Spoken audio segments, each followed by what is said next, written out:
ஒருவன் முதலாளி, உலகில் மற்றவன் தொழிலாளி. விதியை நினைப்பவன் ஏமாளி, அதை வென்று முடிப்பவன் அறிவாளி.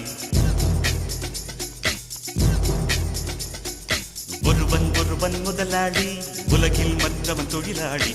விதியை நினைப்பவன் ஏமாளி, அதை வென்று முடிப்பவன் அறிவாளி. பூமியை வெல்ல ஆயுதம் எதற்கு, பூப்பறிக்க கோடரி எதற்கு, பொன்னோ பொருளோ பொற்களம் எதற்கு, ஆசை துறந்தால் அகிலம் உனக்கு.